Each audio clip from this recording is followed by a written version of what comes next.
Bismillahirrahmanirrahim. Assalamualaikum warahmatullahi wabarakatuh. Alhamdulillah rabbil alamin, wassalatu wassalamu ala asyrafil anbiya wal mursalin wa ala alihi wa sahbihi ajma'in. Rabbi shrah li sadri wa yassir li amri wahlul 'uqdatam min lisani yafqahu qawli. Rabbi yassir wa la tu'assir, rabbi tammim bil khair. Muslimin dan muslimat yang dirahmati Allah Subhanahu wa taala, marilah kita sama memulakan majlis ilmu pada pagi ini dengan membaca kitab Al-Fatihah. A'udzu billahi Bismillahirrahmanirrahim. Alhamdulillah. Ya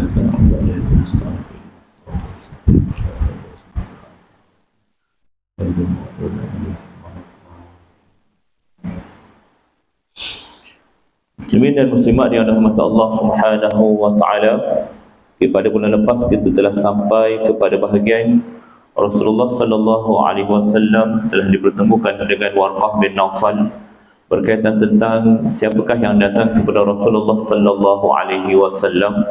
Maka telah diterangkan oleh Warqah bin Naufal bahawasanya yang datang kepada Rasulullah sallallahu alaihi wasallam adalah makhluk yang sama yang datang kepada Nabi sebelum ini. Maka Rasulullah sallallahu alaihi wasallam merasa tenang hatinya kerana telah ditenangkan. Yang pertama yang menenangkan dia ialah Sayyidatina Khadijah, iaitu isterinya sendiri.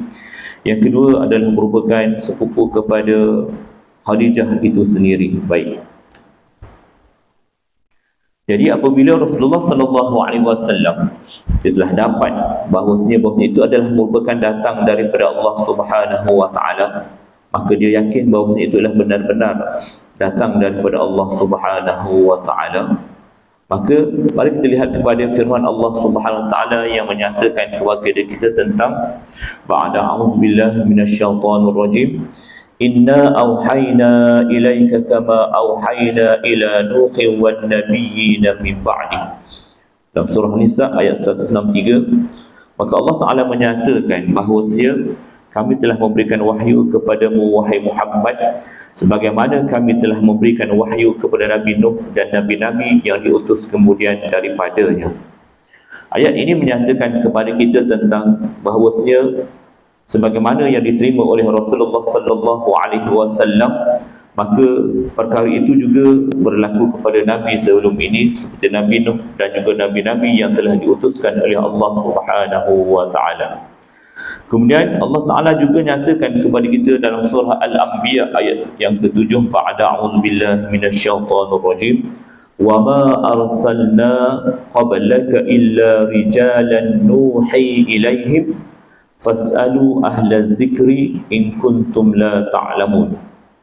Dan kami tidak mengutus rasul-rasul sebelum kamu wahai Muhammad, melainkan orang-orang lelaki yang kami wahyukan kepada mereka, bukan malaikat.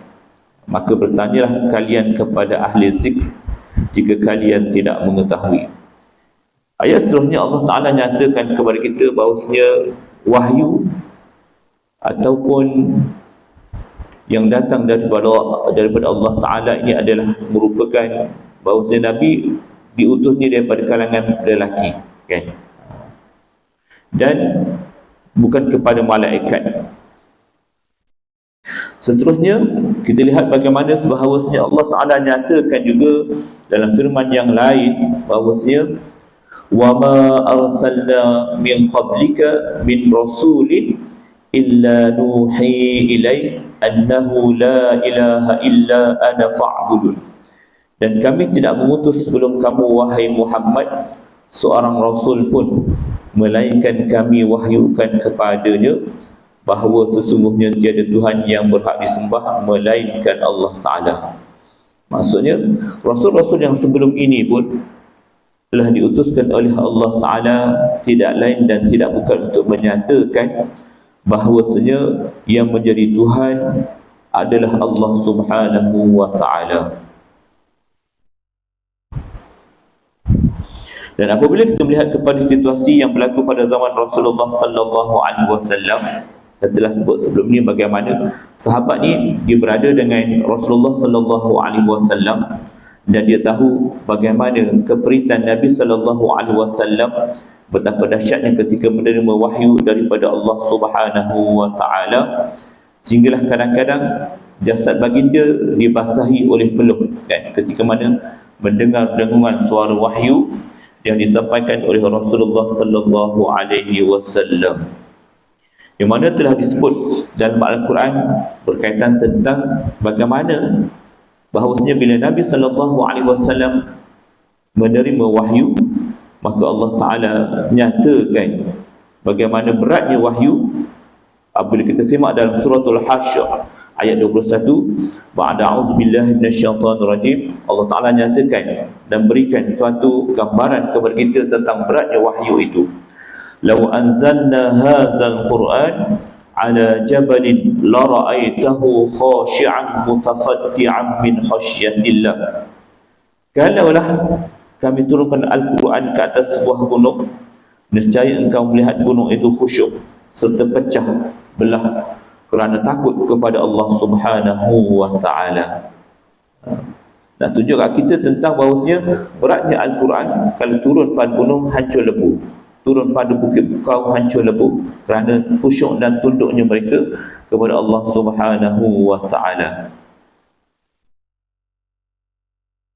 Menurut riwayat Al-Bukhari daripada Jabir bin Abdullah, beliau menceritakan apa yang diceritakan oleh Rasulullah sallallahu alaihi wasallam selepas peristiwa yang pertama, turunnya wahyu kepada Rasulullah sallallahu alaihi wasallam. Maka ada beberapa pendapat yang menyatakan selang tempohnya adalah selama 3 tahun, tetapi yang paling rajih menurut riwayat Al-Bahaqi, maka disebut di sini ialah selama 6 bulan sahaja kan. Maka Rasulullah sallallahu alaihi wasallam menunggu turunnya wahyu, maksudnya rindunya Rasulullah sallallahu alaihi wasallam tentang apakah perintah daripada Allah Taala seterusnya. Yang pasti lewatnya daripada wahyu yang pertama dengan wahyu yang kedua tidak lain dan tidak bukan ialah untuk menguatkan hati Rasulullah sallallahu alaihi wasallam. Baik, dalam hadis ini disebut tentang ketika aku sedang berjalan, tiba-tiba aku mendengar suara dari langit. Maksudnya bila mana Nabi sallallahu alaihi wasallam berjalan, maka tiba-tiba lantas Rasulullah sallallahu alaihi wasallam melihat ke langit, dan Rasulullah sallallahu alaihi wasallam melihat makhluk, iaitu malaikat, sebagaimana malaikat yang telah datang kepadanya ketika di Gua Hira, yang mana malaikat tersebut duduk di atas kerusi di antara langit dengan bumi, tidak berjejak di atas tanah. Maka Rasulullah sallallahu alaihi wasallam rasa gerun kan, melihat apa yang terjadi di hadapannya. Lalu Rasulullah sallallahu alaihi wasallam pulang ke rumahnya dan bagi tahu kepada isterinya, selimutkanlah aku kan. Baik. Kemudian seterusnya Allah Subhanahu wa taala menurunkan firman daripada surah yang seterusnya, surah Al-Mudaththir kan, iaitu surah yang merujuk kepada orang yang berselimut kan. Ya ayyuhal mudaththir, wahai orang-orang yang berselimut, wahai orang yang berselimut, kum fa'anzir, bangunlah serta berilah peringatan dan amaran, wa rabbaka fakabbir, dan kepada Tuhanmu maka ucapkanlah dan ingatlah kebesarannya, wasyabaka fatahhir, dan pakaianmu maka hendaklah engkau bersihkan, dan segala kejahatan, warrujza fahjur, dan segala kejahatan maka hendaklah engkau jauhi. Maka peristiwa yang kedua yang berlaku kepada Rasulullah sallallahu alaihi wasallam juga nak gambarkan kepada kita bahawa yang wahyu itu sebenarnya adalah datang daripada Allah Subhanahu wa taala, bukan rekaan manusia, bukan ambil daripada ChatGPT lah, tu yang kita punya AI yang terkini lah. Walaupun kalau kita tanya ChatGPT, dia akan tanya, kalau contoh bila tanya apakah agama yang paling terbaik, maka tuan-tuan akan tahu lah. ChatGPT tu dia jujur jugalah, dia akan sebut yang paling baik ialah Islam. Walaupun dia dalam bentuk AI, maknanya dia tak tipu jugalah kan. Itu bagusnya kan. Maka kemudian seterusnya, bila mana telah berlaku peristiwa pertama, peristiwa yang kedua, maka bermulalah dakwah Rasulullah sallallahu alaihi wasallam. Maka baginda mengajak manusia untuk kembali kepada Allah Subhanahu wa taala. Sebagaimana yang telah disebut di sini dalam surah An-Nahl ayat 36. Apa Allah Taala kata? Walaqad ba'atsna fi kulli ummatin rasulan an i'budullaha wajtanibut taghut faminhum man hadallah wa minhum man haqqat 'alaihi ad-dalalah fasiru fil ard fanzuru kaifa kana 'aqibatul mukazzibin. Dan sesungguhnya kami telah mengutus dalam kalangan tiap-tiap umat seorang rasul dengan memerintahkannya, menyeru mereka, hendaklah kalian menyembah Allah dan jauhilah taghut. Maka antara mereka yang menerima seruan rasul itu, ada yang diberikan hidayah petunjuk oleh Allah, dan ada pula yang berhak ditimpa kesesatan. Oleh itu, mengembaralah kalian di bumi, kemudian lihatlah bagaimana buruknya kesudahan umat-umat yang mendustakan rasul-rasulnya. Baik, muslimin dan muslimat yang rahmati Allah Subhanahu wa taala. Maka apabila Rasulullah sallallahu alaihi wasallam telah menerima perkara tersebut, maka antara yang Nabi ajak pada manusia ialah yang pertama, mengajak manusia kepada tauhid yang mutlak, iaitu mengajak manusia kepada supaya meletakkan Tuhan, yakni Allah Subhanahu wa taala sebagai ilah, sebagai Tuhan yang wajib disembah. Yang kedua, mengkhabarkan tentang adanya hari akhirat, yakni perkara yang mesti berlaku, kan? Yakni berkaitan tentang manusia akan dihadapkan di hadapan Allah Taala, kan? Segala apa yang kita buat di atas muka bumi ini akan dihisap, akan dihitung oleh Allah Subhanahu wa taala. Sebab dunia ni bukan tempat tinggal kita, tuan-tuan. Dunia inilah tempat kita meninggal, kan? Mana ada orang hidup di dunia sampai bila-bila? Kan tak ada, kan? Bila telah sampai waktunya, maka kita akan meninggalkan dunia. Kita belum jumpa lagi orang yang semakin berumur, semakin sihat, belum jumpa lagi, kan? Tiba-tiba umur 100 tahun, kenapa umur kau macam 30 tahun dan 100 tahun, kan? Maksudnya semakin lama semakin lemah, kan? Daripada kuat, kita akan maksudnya daripada baby, kemudian kita jadi dewasa, kemudian kita akan menjadi kuat, kemudian akan jadi lemah balik, kan? Kita punya fizikal, ya. Dan kita lihat bagaimana Allah Subhanahu wa taala sebutkan bila sebut tentang hari akhirat dalam surah Az-Zalzalah, kan?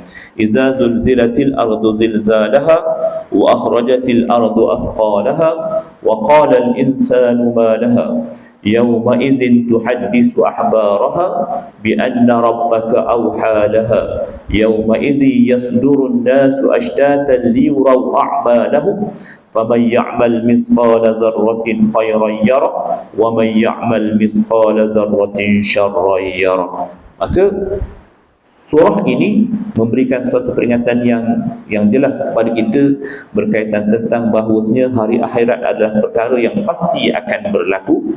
Apabila bumi digegarkan dengan gegaran yang sedahsyat-dahsyatnya, dan bumi itu mengeluarkan segala isinya, dan berkatalah manusia dengan perasaan gurun, apa dah jadi pada bumi, apa berlaku, kan? Maka pada hari itu bumi pun menceritakan kabar beritanya bahawa Tuhanmu telah memerintahkannya berlaku demikian. Maksudnya bumi dapat perintah daripada Allah Ta'ala untuk mengeluarkan segala apa yang ada dalam isinya. Maka pada hari itu manusia akan keluar berselerak, kan? Akan keluar daripada kubur masing-masing, kan? Diperlihatkan kepada mereka balasan amalan-amalan mereka. Maka sesiapa berbuat kebajikan sebesar zarah, maka Allah Ta'ala nescaya akan dilihatnya dalam surah amalannya, kan? Nescaya akan dilihatnya dalam surah amalnya. Begitu juga siapa yang berbuat jahat sebesar zarah, nescaya akan dilihat dalam surah amalnya. Maka sebenarnya inilah antara surah yang sebenarnya mudah-mudahan menggerunkan kita semualah, bahawasanya setiap benda ni akan dikira oleh Allah Ta'ala. Apa yang kita buat di atas muka bumi Allah Ta'ala ni tak akan terlepasnya, kan? Maka sepatutnya kita rasakan, maksudnya kita kena hilangkan angan-angan kita lah. Maksudnya elakkan daripada kita cintakan dunia kan, ataupun kita kena dengan sifat wahan, cintakan dunia, takutkan mati. Walaupun harta kita berdolar-dolar, berkeping-keping sawitnya, pastikan letak di tangan sahaja kan, bukan diletakkan dalam jiwa kita, kerana kita khawatir bila kita letakkan di dalam jiwa kita, nescaya kan kita takut nak bersedekah, kita khawatir nak keluarkan belanja, macam-macam yang kita takut. Padahal yang paling baik ialah yang kita keluarkan, itulah yang akan menjadi bekalan kepada kita semua di hari akhirat nanti kan. Yang ketiga, Rasulullah sallallahu alaihi wasallam berdakwah untuk membersihkan jiwa kita kan, iaitu dengan cara menunaikan ibadah yang ditentukan ataupun telah disyariatkan oleh Allah Subhanahu wa taala, dan meninggalkan larangan dengan bertakwa kepada Allah Subhanahu wa taala. Tuan-tuan yang dirahmati Allah taala, sebab tu antara cara yang paling sebenarnya yang patut kita, kalau kita tak sempat untuk salat bertahajud, maka sebelum subuh, maka kita kenapa tuan-tuan, maka kita kena istighfar kan. Sebab dalam ayat Al-Quran Allah Ta'ala sebut tentang beristighfarlah di waktu sahur kan. Maka insya-Allah percayalah kehidupan kita pada hari itu dilapangkan oleh Allah Subhanahu wa taala kan, dipermudahkan segalanya oleh Allah Ta'ala. Dan juga kita lihat dalam surah Al-An'am ayat 151 hingga 153, apa Allah Ta'ala nyatakan kepada kita? Allah Ta'ala nyatakan kepada kita, "Qul ta'alu atlu ma harrama rabbukum 'alaikum alla tusyriku bihi syai'a wa bil walidaini ihsana wa la taqtulu awladakum min imlaq." Ada satu yang saya melihat sangat mengesankan kepada kita tentang bagaimana antaranya Allah Ta'ala sebut tentang wabil walidaini ihsana kan. Maksudnya Allah Ta'ala kata berbuat baiklah kepada ibu bapa kan. Kenapa? Berbuat baik dengan ibu bapa ni adalah benda yang susah sebenarnya tuan-tuan. Nak jaga anak ni dia lebih mudah daripada jaga ibu dan ayah. Kenapa? Jaga ibu dan ayah, percayalah, kerana kena ada sabarnya kan. Berbanding dengan anak-anak kecil ni, dia berbeza tuan-tuan. Maka sesiapa yang ada ibu dan ayah yang pernah dijaganya kan sebelum ini, maka dia akan tahu apa yang saya sebutkan sebenarnya kan. Bagaimana dengan kerenahnya, kadang-kadang ialah orang bila telah berumur, maka percayalah ada sesuatu yang dia hilang dalam kehidupannya, kawan-kawannya hilang, dia rasa memori-memori yang lepas yang dia rasa mana orangnya kan, dia akan rasa teringat benda yang sama lah. Maka mudah-mudahan kita istiqamah bagi mereka yang masih ada ibu dan ayah kan, supaya mudah-mudahan Allah Ta'ala berikan ganjaran yang sebaik-baiknya, dia beri ibahi hati kita dengan kesabaran lah kan. Bukan mudah sabarnya tuan-tuan, cakap mudah tapi nak buat bukan semudah kita cakap lah. Kemudian seterusnya Allah Ta'ala kata wala taqtulu auladakum min imlaq. Jangan bunuh anak, jangan kalian membunuh anak-anak kalian kerana kepapaan. Sebenarnya yang memberikan rezeki adalah Allah Subhanahu wa taala. Dan seterusnya Allah Taala kata wala taqrabul fawahisha ma zahara minha wa ma batan wala taqtulun nafsal lati harramallahu illa bil haqq zalikum wasaqum bihi la'allakum ta'qilun. Dan janganlah kalian hampiri kejahatan zina yang terang daripadanya, yang tersembunyi, dan janganlah kalian membunuh jiwa yang telah diharamkan Allah membunuhnya, melainkan dengan jalan yang hak yang dibenarkan oleh syarak. Dengan yang demikian itulah Allah perintahkan kalian supaya kalian memahaminya. Dan janganlah kalian hampiri harta anak yatim, melainkan dengan cara yang baik untuk mengawal dan mengembangkannya sehingga ia balik, dewasa serta layak menguruskan hartanya dengan sendiri, dan sempurnakanlah segala sukatan dan timbangan dengan adil. Yang ni pun antara asbab bagaimana bahawasanya peniaga yang adil itu dia mempunyai level yang tinggi lah sebenarnya.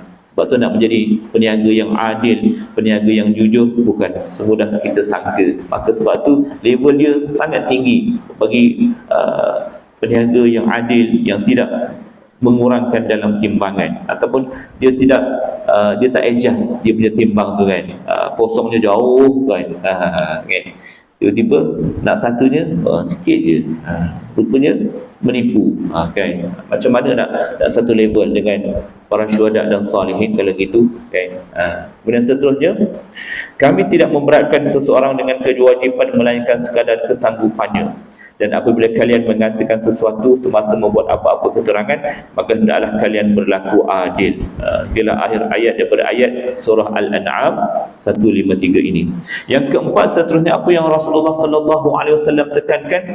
Rasulullah tekankan memelihara kepribadian masyarakat agar bersifat Islam. Kan? Maksudnya kita semua kena berusaha menjadikan kehidupan kita, kelakuan kita, kepribadian kita ikut Islam, kan? Apatah lagi dengan zaman sekarang ni, zaman yang penuh dengan mudahnya kanak-kanak mendapat maklumat yang terlalu cepatlah di hujung jari, kan. Dia ada TikToknya, kan, dia bercakap dalam TikToknya, bercakap dengan dalam Twitternya, dalam FB-nya dan macam-macam, sehingga kadang-kadang kita melihat bagaimana peranan seorang dewasa dalam bertutur, kan. Bila dia bercakap, janganlah cakap bercakap dengan percakapan yang kasar, kan. Kadang-kadang bila kita lihat dalam TikTok ada walaupun pergi mancing je, tapi kenapakah mesti memerlukan kata-kata yang tidak sepatutnya dikeluarkan oleh seorang dewasa kepada kanak-kanak kecil, kan. Janganlah gitu, kan. Sebab bila kita mengajak mereka bermain bersama, maka gunalah dengan kata-kata yang baik, kan. Wa qulu linnasi husna, kan. Berkatalah kepada manusia dengan kata-kata yang baik, kan. Baik. Seterusnya apa lagi? Rasulullah sallallahu alaihi wasallam bersabda kepada kita, kana Banu Israil tasusuhum al-anbiya kullama halaka nabiyyun khalafahu nabiyyu wa innahu la nabiyya ba'di wa sayakunu khulafa fayasurun. Bani Israel dipimpin oleh para nabi, kan. Bani Israel ni banyak nabi diturunkan kepada Bani Israel. Setiap kali wafatnya seorang nabi, maka akan digantikan oleh nabi-nabi yang lain. Sesungguhnya tiada lagi nabi selepas kewafatanku, dan kelak akan lahir para khalifah dan mereka itu jumlahnya ramai. Lalu sahabat bertanya, "Famaza ta'muruna?" Maka apakah yang akan kamu perintahkan kepada kami sekiranya kami berada pada zaman itu? Maka sahabat tanya berkaitan perkara ini kepada Nabi sallallahu alaihi wasallam, kan. Maksudnya Bani Israel ni banyak nabi, kan. Lepas satu nabi yang lain beginilah datang kepada mereka. Nabi last itu Nabi Muhammad sallallahu alaihi wasallam. Bila nabi dah tak ada, maka ialah khalifah. Dan para sahabat tanya, jadi kami nak buat macam mana zaman tu, kan. Maka Nabi jawab, fu bi bai'atil awwal fal awwal u'tuhum haqqahum fa innallaha sa'iluhum amma istar'ahum. Tunaikanlah bai'ah kepada mereka, tunaikanlah bai'ah kepada yang pertama itu adalah lebih utama. Berikanlah mereka hak-hak mereka, ketaatan dalam perkara menegakkan agama dan menentang fitrah dan kejahatan. Maka sesungguhnya Allah akan mempersoal, minta pertanggungjawaban mereka tentang apa yang mereka lakukan. Maksudnya kepimpinan, maka taatlah kepimpinan tersebut. Sebab orang yang memimpin semuanya akan dipertanggungjawabkan di hadapan Allah Subhanahu wa taala atas apa yang dipimpinnya, kan. Dalam ada hadis yang masyhur berkaitan perkara tersebutlah, bahawanya tentang hadis tentang kepimpinan. Kemudian yang kelima ialah menerangkan kepada manusia tentang alam yang lain daripada manusia. Kemudian Nabi juga berdakwah berkaitan tentang adanya alam ghaib yang tak dapat dikesan oleh panca indera, iaitu alam malaikat, alam jin, alam syaitan. Maksudnya contohnya jin ni dia nampak kita, kan. Kita tak nampak dia, kan. Maka sebab tu bila kita membuka baju, tuan-tuan, maka kita bacalah doa, kan. Bismillahillazi la ilaha illahu. Kenapa? Supaya dia tak nampak kita lah, kan. Supaya dia tak nampak aurat kita. Wallahu alam. Kita sambung kepada bahagian berkaitan tentang timeline akhir zaman. Sikit lagi, tuan-tuan. Okey, baik. Bilakah tempoh peperangan? Berapa lama tempoh peperangan yang berlaku ke atas umat pada waktu itu ketika zaman akhir zaman tersebut? Maka disebut oleh Nabi Muhammad sallallahu alaihi wasallam, maka mereka tentera bukan Islam pun berperang hingga terbunuh dalam kalangan kaum muslimin sebanyak sepertiga atau seumpama sejumlah itu. Kemudian mereka berperang lagi pada hari yang lain hingga terbunuh dalam kalangan muslimin sebanyak jumlah tadi. Kemudian mereka berperang lagi pada hari yang ketiga hingga dapat mengatasi Rom. Mereka terus berjuang sehingga mereka berjaya mentakluki Konstantinopel. Ini bermaksudkan kepada kita tuan-tuan, tempoh peperangan pada peperangan akhir zaman nanti bukan kejap, bukan sehari, bukan 2 hari, tapi tempoh yang panjang, kan? Bukan sekejap. Masa yang lama, hingga banyak nyawa yang berkorban. Maka pasti keadaan ini menjadi sangat kucar kacir, kan? Harta benda musnah, kan? Maka bayangkan tuan-tuan, kalau kita berada di zaman tersebut, apa yang kita akan lalui, kan? Dengan situasi yang sedahsyat itu. Burung yang lalu di atas peperangan tersebut pun nescaya mati. Disebut sebelum ni lah. Sebelum itu cuba kita bayangkan, adakah kita berada dalam golongan yang mana tuan-tuan? Kalau kita berada di hujung zaman tersebut lah, 1/3 daripada golongan beriman, 1/3 golongan yang melarikan diri. Itu semua bergantung kepada iman kita masing-masing tuan-tuan. Mudah-mudahan kita tergolong dalam golongan yang 1/3 yang bersama dengan Imamul Mahdi lah. Kemudian kita terus kepada subtopik seterusnya, bagaimana Allah Ta'ala berikan keistimewaan bagi orang yang gugur sebagai syahid, tuan-tuan. Yang pertama, diampunkan dosanya ketika darahnya tumpah. Darah tumpah, maka diampunkan dosanya. Yang kedua, diperlihatkan tempatnya dalam syurga Allah Ta'ala, tuan-tuan. Nampak syurga, kan beza kan tuan-tuan, nampak syurga, kan? Syurga, nampak air mengalir dalam syurga, kan? Diselamatkan daripada azab kubur, kan? Diletakkan di atas kepalanya mahkota daripada permata, kan?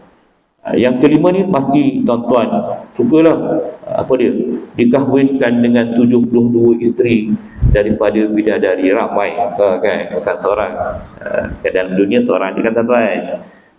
Dalam negeri akhirat, orang yang mati syahid dikahwinkan dengan 72. Masya Allah, punya ramai, kan? Kemudian apa lagi? Yang keenam, diberikan hak memberi syafaat kepada 70 orang dalam ahli keluarganya. Macam orang mati syahidnya, Allah Ta'ala berikan keistimewaan untuk berikan syafaat kepada 70 orang dalam ahli keluarganya, kan? Kalau kita lihat, bila sebut tentang mati syahid ni, maka saya selengkan tentang jumlah terkini. Kalau tak salah saya, yang disebut oleh Nadir An-Nuri berkaitan tentang jumlah syuhada di Palestin ialah telah menjangkau kepada 43,000 orang syuhada sekarang ini, kan? Ramai, tuan-tuan. Itulah peristiwa di hadapan mata kita, kan? Sedih, kan? Sedih, kan? Dengan kemah dibakar dia, kan? Senang je, kan? Bom dan terus bom lagi, kan? Dan juga yang terbaru lagi, cerita tentang bagaimana kalau kita lihat dalam berita di internet, pasukan PBB kata mula-mula keluar daripada selatan Lebanon. Dia kena keluar tu, tak tahu apa yang berlaku seterusnya. Semakin gawat, tuan-tuan. Teguhkan keimanan kita, tuan. Jangan lupa zikir hari-hari, kan?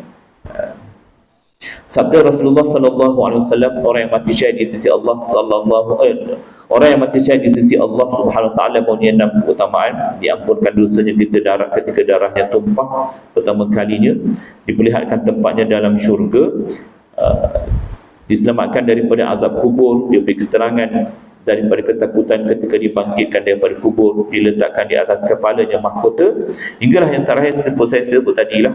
Yang ini adalah daripada hadis riwayat Tirmizi. Baik.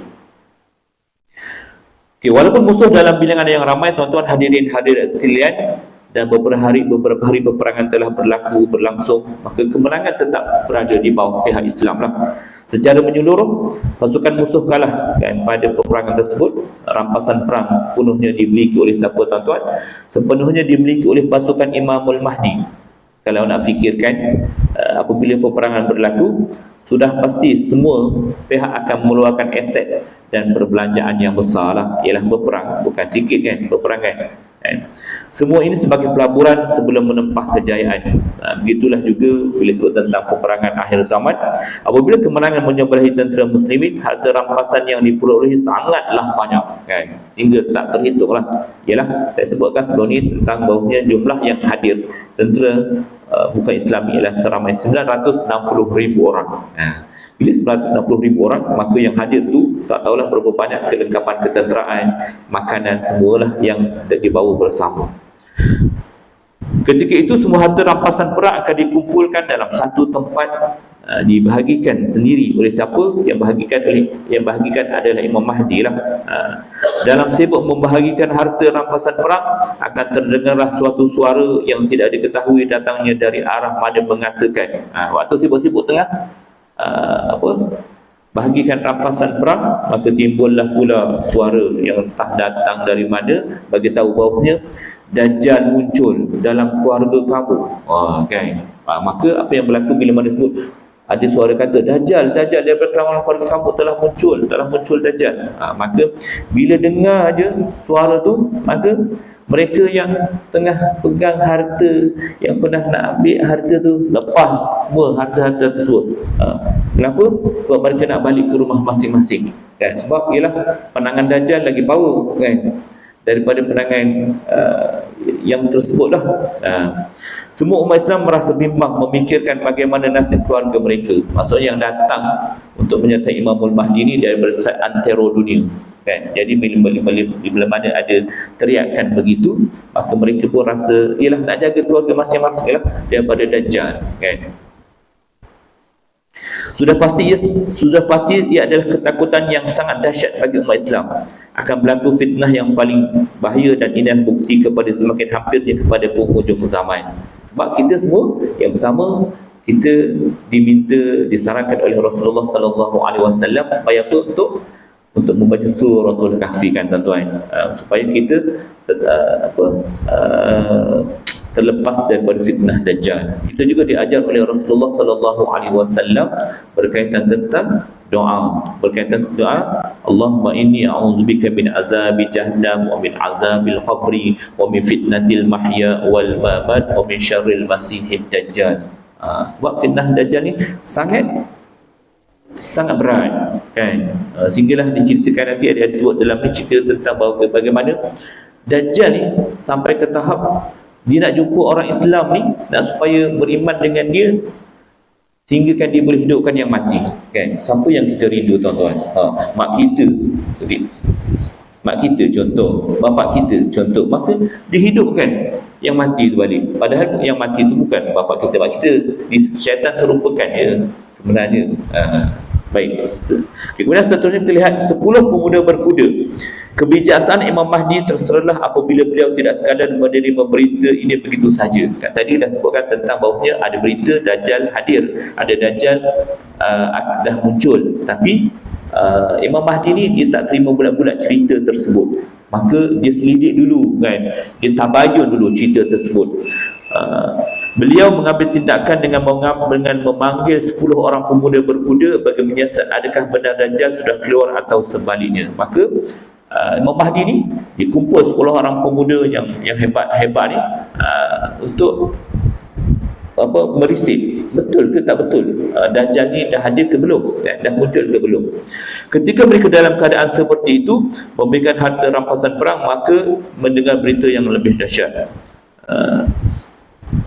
Maka Imam Mahdi telah menghantar 10 orang tentera berkuda sebagai peninjau. Maka yakni Rasulullah tahu nama-nama mereka, nama bapa mereka dan warna kuda mereka. Jadi Nabi SAW menyatakan kepada kita tentang Nabi tahu siapa 10 pemuda tersebut, Nabi tahu siapakah nama mereka, Nabi tahu siapakah nama bapa mereka kepada penunggang kuda yang meninjau tentang katanya telah lahir berkaitan tentang Dajjal tu.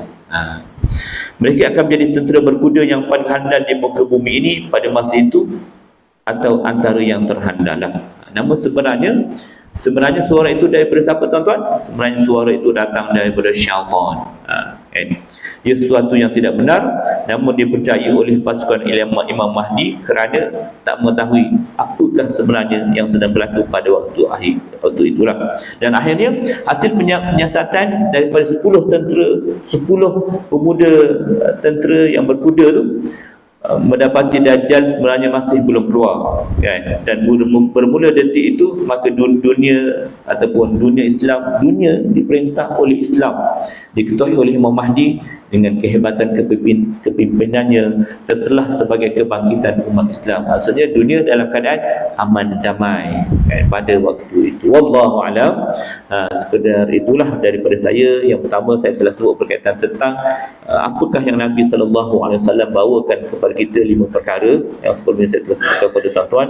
Yang kedua, kita telah sampai kepada cerita tentang akhir zaman, tentang yang pertama tentang kelebihan keistimewaan mati syahid, kemenangan milik umat Islam selepas berlakunya peperangan Malhamatul Kubra, kan? Yang ketiga, cerita tentang 10 pemuda berkuda yang merisik, meninjau tentang betul ataupun tidak berkaitan tentang teriakan daripada suara yang hadirnya Dajjal telah ada, dan rupanya dia adalah suatu yang palsu sahaja. Wallahu alam. Sekadar itu daripada saya pada pagi ini.